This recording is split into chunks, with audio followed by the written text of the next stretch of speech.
لیکن ان میں کچھ نقطے نکلیں گے، ان پر دھیان کرنا۔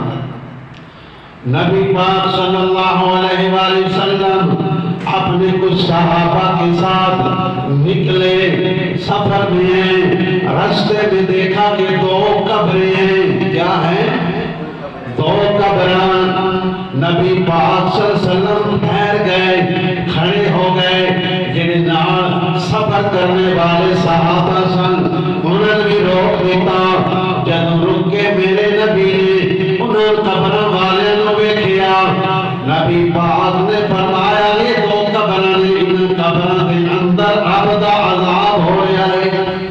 ابدا عذاب ہو رہا ہے۔ ساڑیاں نظرات زمین تے ویکھدیاں نے، اللہ دے نبی دی وہ نظر ہے جڑی زمین دے وچ بھی ویکھدی ہے، زمین دے اندر بھی ویکھدی ہے۔ ساڈے نبی دی نظر اوے میری اور تہاڈی نظر دیوار تو پرا نہیں ویکھدی، میری اور تہاڈی نظر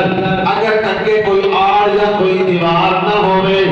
کوئی 2 کلومیٹر تک ویکھ لوے دی، 3 کلومیٹر تک زیادہ ویکھے دی، لیکن نبی پاک دی چند نبی نظر مبارک او نظر ہے جیڑی اگر اس زمین دے ویکھے تے پھر کوئی پردہ سامنے نہیں ہے، اگر زمین دے اندر ویکھے کوئی پردہ آپ دی نظر دے سامنے حائل نہیں ہوتا۔ نبی پاک نے فرمایا اینا دو قبر آیا تے عذاب ہو رہا ہے، عذاب ہو رہا ہے، کیوں ہو رہا ہے یا رسول اللہ؟ نبی پاک نے فرمایا ایک ہوئے جیڑا لوگاں دیا چگلیاں چاہتا سی، ہیتھوں کا لڑکائی اوتے دسی، اوتھوں لڑکائی اوتے دسی، لوگاں نو آپے اندر لڑایا بڑھایا، لہذا میرے اور تہاڈے واسطے پیغام ہے چگلی چانا، لوگاں نو لڑانا، اے عمل اتنا بھیڑا ہے، ایک کل قیامت والے دن قبر دا بحث، قبر دے عذاب دا بحث بنے گا۔ چگلیاں چاہیے جیویں بھی میسیاں چاہیے یا مطلب چھپا کے چاہیے،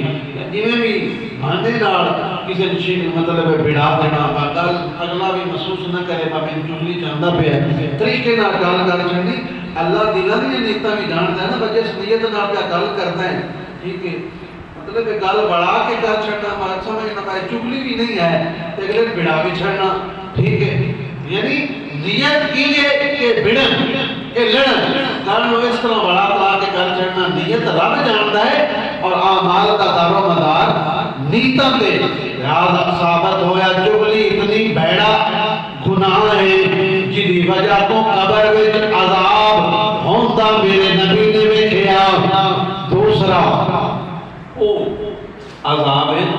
کہ دوجا بندہ او آئی جیڑا اپنے پیشاب کی چھٹاں تو اپنا جسم نہیں بچاندا، اپنا جسم پلید کر لیتا ہے کہ ساڑھے معاشرے وچ بھی انجی ہی ہے نا، اسی بھی کیڑا مطلب ہے کوئی ویدے رنگ جڑا حساب ساڑھا ہے، ساڑھے لوگ پیشاب وغیرہ کرن نا تے مطلب ہے باہر ہون کسی زرخیز زمین تے وڈے نہ پکان دیں، نہ ہی مطلب ہے بعد وڈے مطلب ہے لوگ ساڑھے وڈے ہاتھ ہوندے نے میں چھوٹا پیشاب کیتا سلوار اما کیتی تیرا ٹور پیا، ٹھیک ہے، نہ ہی مطلب ہے پردے دا خیال کرتے۔ پھر ایک علامہ صاحب ساڑھے لوگ بیان کر رہے سن کہ ساڑھے لوگ جڑے نا ہاؤس بڑے ہوتے ہیں شہر کے اندر ہوتے نان جاتے ہیں، اوکے نان جاتے ہیں، اور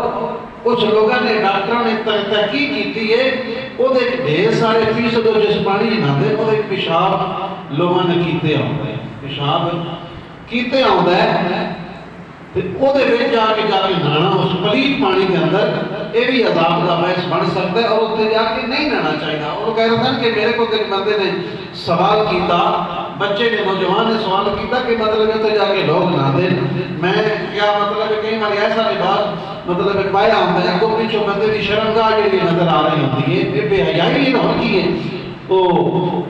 کیا اس طرح مطلب ہے میں اگر موٹا لباس پا کے نالا و تالاب کے اندر مطلب پھر کوئی حرج تو نہیں ہے، لیکن وہ کہتے ہیں کہ میں ادھر تو سوال کیتا کہ جس ٹائم تھی نان لگتے ہو میں تے نان گیا نہیں اب تک، اتنے مطلب ایک مطلب ٹمپریچر کا حال ہوتا ہے، جب بندہ پیڑ بندے کا جسم گرم ہوتا ہے پانی کے اندر جاتا ہے، یکدم مطلب تھوڑا جہا چھوٹا پیشاب آتا ہے، کوئی بندہ بھی اس کو تالاب نکل کے باہر نہیں جاتا، سارے ویچ ہی کرتے تھے اتنے اس پلیت کے اندر نہ ہے تلاوت کو بھی نوجوان طبقہ جڑا ہے کوئی خیال کرو اسی تے بڑا مطلب شوق نال کسی نال چل رہے ہیں منڈی شہر ٹھیک ہے تے بے حیائی بھی اور پھر اس غلاظت کے اندر نہنا یہ بھی عذاب کا باعث بن سکتا ہے۔ برادران اسلام حضور